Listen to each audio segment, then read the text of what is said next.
Maintenance का है। बेटा 90 साल के पिता को बेटे को 10,000 रुपये पर मंथ मेंटेनेंस देने का आदेश हुआ है। बहस करना नहीं चाहते आपके हिसाब से पिताजी जो 90 वर्षीय बुजुर्ग है उनको पैसा दे नहीं रहा है, और जब हम बहस के लिए कहते हैं तो यहाँ से खिसक जाए।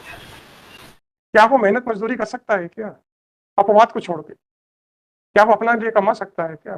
जिसने जिंदगी भर कमा के बेटे को खिलाया बड़ा किया और बेटा छोड़ दे और फिर बहस करने के भी कहा जाए तो खिसक जाए, क्या करें? करना चाहिए। न्याय अगर सिर्फ वादियों के लिए है तो प्रतिवादी कहाँ जाए? हम तो आपसे कह रहे हैं 90 वर्षीय पिता जिसको 10,000 रुपये पर मंथ मेंटेनेंस देने का आदेश हुआ है, और आपके हिसाब से एक भी पैसा आज तक दिया नहीं गया है, ठीक है? उसने पता नहीं कैसे आपको जो भी आपने फीस ली होगी उसका अरेंजमेंट किया होगा, और हम बहस ना सुने। नामदेव जी आ गए। कोई बात नहीं सर। पिता है, 90 वर्षीय है, कोई अनजान व्यक्ति नहीं है। आपका अधिकार है, कर्तव्य है, इसके ऊपर कोई बात नहीं करेंगे। अगर आप अपने पिता को 10,000 रुपये महीना देते भी हैं तो किसी अनजान व्यक्ति को नहीं दे रहे हैं। ये वही व्यक्ति है जिसने आपको ना सिर्फ पैदा किया, आपकी हर खुशी के लिए अपना जीवन न्यौछावर कर दिया, है ना? ये आजकल व्हाट्सएप के ऊपर बड़ा आता है कि माता के त्याग के बारे में बहुत बात होती है, पिता के बारे में कोई बात नहीं करता है। आजकल सुन आता है, मेरा कोई कुछ नहीं कहना उसके ऊपर। व्हाट्सएप के ऊपर जो व्यूज है सब है, लेकिन वो दिन रात मेहनत करके बाहर अफसरों की, कनिष्ठों की डांट खा के मेहनत करके कमा के लाता है आप लोगों को उस पैसे से जो कि उसने अपनी मेहनत से कमाए थे, आप लोगों के ऊपर खर्च करता है। और आप लोग कहते हैं कि जब पैदा किया है तो जिम्मेदारी भी तुम्हारी है। पिता धूप में जलता है, माता चूल्हे में जलती है, जब जाके संतान पलती है। हाँ वही है। पिता की जिम्मेदारी है कि पैदा किया है तब उसको पैरों पे खड़ा करें। बिल्कुल। अब आपके दूसरे भाई भी हो सकते हैं जी। हम फिर खो खो का खेल क्यों खेलते हैं कि पिताजी को फेंक के छोटे भाई की तरह, छोटा मझले भाई की तरह, मझला बड़े भाई की तरह।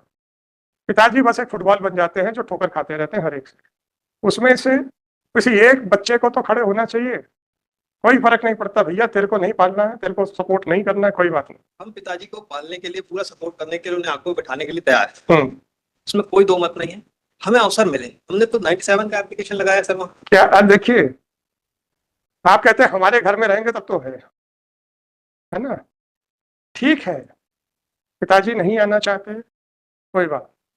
आप कहेंगे कि सर छोटे भाई के बरगलाने के ऊपर ऐसा है वैसा है, कोई बात नहीं।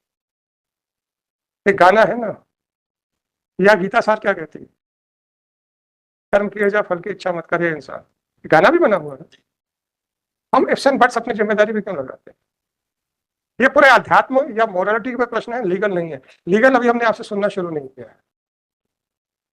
125 में एक वकील साहब ने कहा हम पत्नी को तो रखने को तैयार है, हम क्यों दे मेंटेनेंस? मैंने कहा रख के क्या करोगे? तो हमारे लिए घर काम भी तो करेगी घर के। हमने कहा भाई चाहिए कि पत्नी चाहिए? पिताजी 90 साल में तो वो फिजिकली भी कुछ नहीं कर सकते, है ना? ठीक है, वो नहीं आना चाहते। यही शब्द को आकर स्वयं कह दें, हमें भी तसल्ली हो जाएगी। हम कई प्रयास कर चुके हैं कि पिताजी से मिलने के लिए, लेकिन पिताजी से मुलाकात, गवाही पे तो आए होंगे सर। हमें गवाही का तो पता ही नहीं चला। हमें एक्स पार्टी कर दिया। हमारे जो चाचा, आप जब नोटिस मिला था, कुछ भी नहीं मिला सर। जो रिस्पोंडेंट, वो रिस्पोंडेंट गांव में रहते हैं, वो पार्टी है, उनकी वल्दियत भी गलत लिखा दी गई, इसलिए घनश्याम राय और राकेश राय को नोटिस नहीं मिला। मतलब आप बेटे हैं आप दोनों, घनश्याम जो है पिताजी है, राकेश आपके बेटे हैं। तो रिस्पोंडेंट नंबर 3 जो है वो नंबर 1 के पिताजी है और नंबर 2 के दादाजी है। आपने कहाँ लिखा, आपने कहाँ ग्राउंड लिया कि आपको नोटिस नहीं मिला है? Para D, grandson Subharam Neli Abhishek Rai is filed in the case of maintenance on false pretext against the petitioner in the month of December 2023, where information during the execution that the impugn order dated so and so has been passed against him, that then he applies certified copy and so and so, which is supply so and so did it, and he know about that the impugn order passed against him in the execution proceeding. चलिए sir, आप कौन सा document बता रहे हैं जिसमें कि आपके हिसाब से आप निवेदन है सर, ये मुझे जो रिजाइंडर, अरे आप अभी बता तो दो ना। जी सर। पिताजी को मैं रिजाइंडर देने को समय बिल्कुल तैयार है। पिताजी के लिए जितना भी ऑर्डर हो चुका है उसमें से एक भी पैसा दिया? नहीं सर, नहीं, पैसा नहीं दिया गया है। हम तो चाहते हैं हमारे नामदेव जी, दादाजी, नामदेव जी, अब मैं यहाँ पे बैठ के कुछ वास्तविकताएं बताऊंगा किसी और मतलब जनरल, तो आप और सुनने वाले अपने ऊपर ले सकते हैं। आपको पिताजी की पर्सनल कस्टडी क्यों चाहिए?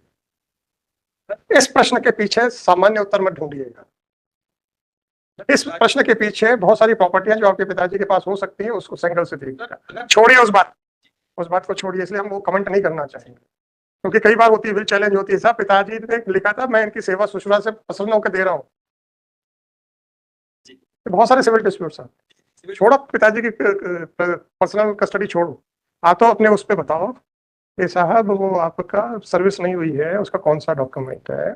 सर यही है कि ये हमें एग्जीक्यूशन के थ्रू पटवार ने लाके दी। अरे मेरे भाई, सर्टिफिकेट कॉपी निकाली होगी ना आपने वहाँ की प्रोसीडिंग्स की। सर वो कॉपी निकलवानी है सर, वो निकल नहीं पाई है सर। तो फिर आप तो सर फ्रेश फाइल करो। हम तो ये कहते हैं आधी अधूरी पिटीशन क्यों फाइल होती है सर?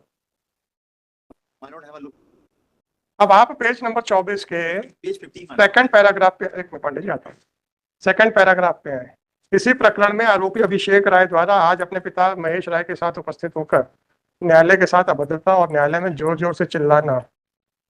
ये अभिषेक राय और वो कौन है भाई? ये रिस्पॉन्ड नंबर 4 है sir.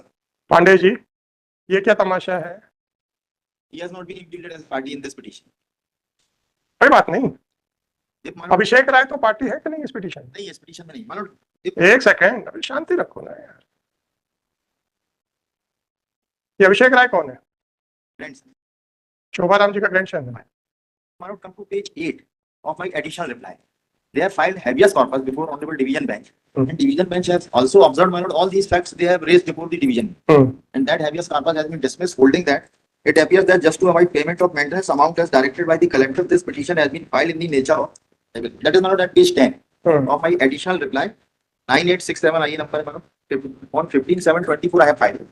This is the order passed in the petition which they have filed in the nature of habeas corpus. When it was filed, sir? Page 10, Manoj, 24 का है ना? paragraph 4, page 10. रामदेव जी, अब इससे कैसे बचोगे आप? ये सब की फैमिली मैटर है जिसमें आपको ड्यूटी रेंज करना है, आप उस रेट मेंटेनेंस के लिए जो डिवीजन बेंच का ऑब्जर्वेशन, इससे कैसे बचोगे? ये सिर्फ हमने ये कि हमारे ग्रांट कैसे? अभी आपने कहा था ना हमें मिलने तो दो। प्रोड्यूस कराने के लिए। अब इस ऑर्डर से कैसे बचोगे? अब आप डिवीजन बेंच के ऑर्डर को किसी दूसरी प्रोसीडिंग्स में ले जाके चैलेंज कर पाओगे? ये प्रश्न है। उसका ऑब्जेक्शन, उसका मैं आज अगर ये लिखूं कि इनको मिलने दिया जाए तब तक मेंटेनेंस अमाउंट रोका जाता है, तो क्या ये डिवीजन बेंच का जस्ट कॉन्ट्रेरी नहीं हो जाएगा? तो मैं आपकी कस्टडी नॉन कस्टडी के ऊपर तो बात ही नहीं कर सकता। सिर्फ हमारा ग्रीवेंस इतना था कि हमारी 97 की एप्लीकेशन में हमने कभी मुलाकात नहीं की दादाजी का भी। कोई बात नहीं ना। ये चाहते थे कि हमारे ग्रैंडफादर कोर्ट आए, उनको मुलाकात करें, साहब वो कैसे हैं, क्या है, कोर्ट का बार-बार। अरे मेरे भाई, कोई बात नहीं, जिंदा तो है ना। हमें तो कोई जानकारी नहीं है ना, हमें बात फोन पे होती है, बात ना मुलाकात होने देती है। मैं अब उसके ऊपर बात नहीं कर पाऊंगा ना, आप भी मेरी मजबूरी समझते और पूरा मामला सर ये अभिषेक राय जो ग्रैंडसन हैं। मेरे भाई सब कुछ ठीक है, जब तक पिताजी जिंदा हैं तब तक ही तो मेंटेनेंस देना है। अब पिताजी को फुटबॉल मत बनाओ भाई, सर कि बड़ा भाई देखेगा कि छोटा देखेगा कि मजला देखेगा। अभी फादर ने सर ये तहसीलदार नरसिंहपुर में लगा 178 की एप्लीकेशन लगाई, जिसमें हमें छोड़ दी। और तो मैंने मुझे शक था। देखिए, अरे देखो भाई, जो चीज मैं स्पष्ट नहीं बोल रहा था आ गई ना सामने। सर ये थोड़ा ओपन फील है, ऊपर का देखना है दोनों भाई साहब। ये आपके सबमिशन का रियल कॉज समझ में आ गया था मेरे को। यही प्रॉपर्टी विवाद है। नामदेव जी, अब आप ये बताइए कि ये बात को स्पष्टता बोलने के बजाय हमने एग्जांपल देके बोला था ना कि इसके आशय यही दिख रहा है, जी सर। पिताजी एक बार सामने आ जाए सारी प्रॉपर्टी हम दबोचेंगे। हद हो गई है। और पिताजी भी हमारी बुआ के साथ रह रहे हैं, मतलब अपनी बेटी के साथ, और अभिषेक उनका बेटा है। कुछ भी हो, बेटी का अधिकार नहीं है, हाँ सर, है ना? अब आप ये देखिए नामदेव जी, लिफाफा देख के उसका मजमून समझने की कला है हमें कि नहीं? हमने आपको रियल कॉज बता दिया था इशारों में, क्योंकि अगर बाई चांस वो मेरा ओपिनियन गलत होता तो हम किसी के ऊपर आक्षेप कैसे लगा सकते हैं, इसलिए हमने उसको जनरल और इशारों में बात की थी। इसमें रियलिटी वही है। रियलिटी यही है सर। हाँ, तो इसमें भी आप छोड़ो, तहसीलदार के यहाँ जाके आपत्ति लगा दो। नहीं लगा दी, लगा दिया ना? बहस कर आया हूँ, वहाँ का भी निर्णय आने वाला सर। वो अगर काफी निकल जाती तो मैंने सब कुछ पे। दे दो मेरे को, दे दो, मैं अभी निपटा लेता हूँ इसको। अच्छा, अब आप कब दोगे पैसे ये बताओ। और सर एक चीज और, जो इसमें फिंगरप्रिंट्स अंगूठे का निशान लगा है, उसको अगर देखें सर, और दो पन्ने पलटेंगे सर, ऑर्डर शीट, उसमें अगर अंगूठे का फिंगरप्रिंट देखें, दोनों ही डिफरेंट। बट नामदेव जी, मेरे जजमेंट ये पे नहीं है कि कोर्ट को कभी भी सेक्शन 73 एविडेंस एक्ट का पावर एक्सरसाइज नहीं करना चाहिए। एक्सपर्ट है उसके सर। नहीं नहीं, क्यों बता रहा हूँ। एक्सपर्ट जब करेगा तो आपको क्रॉस एग्जामिन करने का मौका मिलेगा। हमने जजमेंट में लिख दिया आपको क्रॉस एग्जामिन करने का मौका नहीं है, वो भी तब जब हम स्पेशलिस्ट नहीं है। इसमें तो मेरा फिंगरप्रिंट्स के हम स्पेशलिस्ट हैं क्या सर? नहीं है ना। हम कैसे कह दें सर छोटा अंगूठा लगा दे दो, ये एप्लीकेशन में छोटा अंगूठा दिख रहा है और सर ये ऑर्डर शीट्स में मेरे भाई, now the bag, the cat has come out of the bag. Okay, that the entire dispute is with regard to the property, and that is why you want that your father should stay with you. Now the cat has come out of the bag. So your request that your father is not residing with you, therefore you will not pay, that is mala fide. आपके भी intentions कुछ और हैं। पिता की संपत्ति को हड़पने के सब भाई बहनों के या एक आदमी के या जो भी हो, हड़पने के लिए सब तैयार हैं। उनको जिंदा रखने के लिए 2 जून की रोटी देने को कोई तैयार नहीं। जिसने कमाया, अपना खून पसीना बहा के जिसने संपत्ति बनाई, उसकी कोई कीमत नहीं है, उसकी संपत्ति की कीमत रह गई है। मैं तो इसमें एक निवेदन करूंगा सर, अगर इसको रिमांड बैक कर दिया जाए, मैं भी सुनने का अवसर मिले, तो आपने कोई डॉक्यूमेंट लगाया ही नहीं क्या? उसमें लिख रहा है हमें तो नामदेव जी, एग्जीक्यूशन के समय हमें नामदेव जी, अगर एग्जीक्यूशन पे आपको पता चला है, क्या आप सर्टिफाइड कॉपी नहीं निकाल सकते थे? सर निकाली सर, कहाँ दो ना। अरे उसकी आमिली रिपोर्ट की, प्रोसेस सर्वर की निकालने के लिए सब कुछ बोला। नामदेव जी, आप तहसीलदार क्या हुआ है, एसडीओ क्या हुआ है, कलेक्टर क्या हुआ है, कमिश्नर क्या भी हुआ है, इसका मतलब आपके पास केस बहुत समय से है और आप ये सलाह ना दें, ये मैं मान नहीं सकता। और आपकी सलाह पे भी पक्षकार ने अमल नहीं किया तो पक्षकार जाने हम क्या करें। क्या हो गया जी पाराशर जी? Of the impugned order, it is specifically mentioned that the notices were issued by a registered post, but he has not received that notice, and in that it is written is clearly that लेने से इनकार किया tips के साथ। He is saying that he has not received the notice, but in ठीक है, ऐसा है पाराशर जी, एक सलाह दूं, जब कोर्ट पक्ष में बोल रही हो ना तो उसको छेड़ना नहीं चाहिए। sorry, अगर हमने प्रश्न पूछ लिए, जवाब एक का भी नहीं है आपके पास। इसी पैराग्राफ के 4 के बारे में प्रश्न पूछ लिए, एक भी प्रश्न का जवाब नहीं है आपके पास, मैं गारंटी दे रहा हूँ। पूछूं? बोलो, मैं भी पूछ लेता हूँ, मुझे क्या कोई।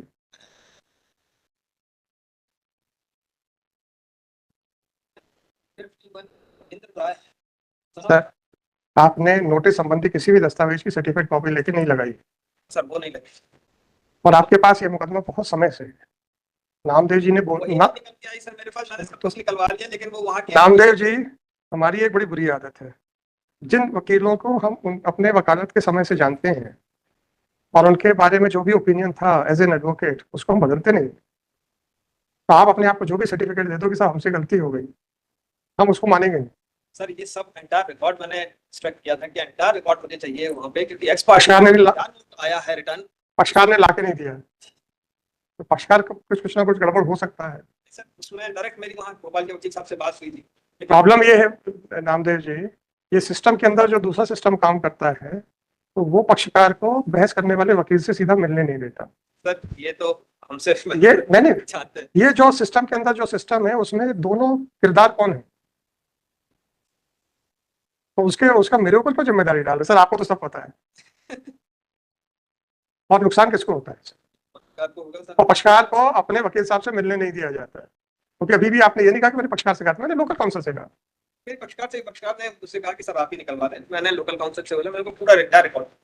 अब वही चीज छूट गई, इस पर एक्सपर्टी हुआ, क्या रिटर्न नोट करके गया है, वही चीज छूटी। और इसमें सर जो ऑर्डर देखे सर रविंद्र राय, उसने भी वलीयत गलत लिखी कि रविंद्र राय सना शोभाराम राय, तो ये हाथ खड़े कर देते कि मेरे वलीयत नहीं है, मैं गलत हूँ इसमें, इसलिए वो रिटर्न कर देते हैं नोटिस।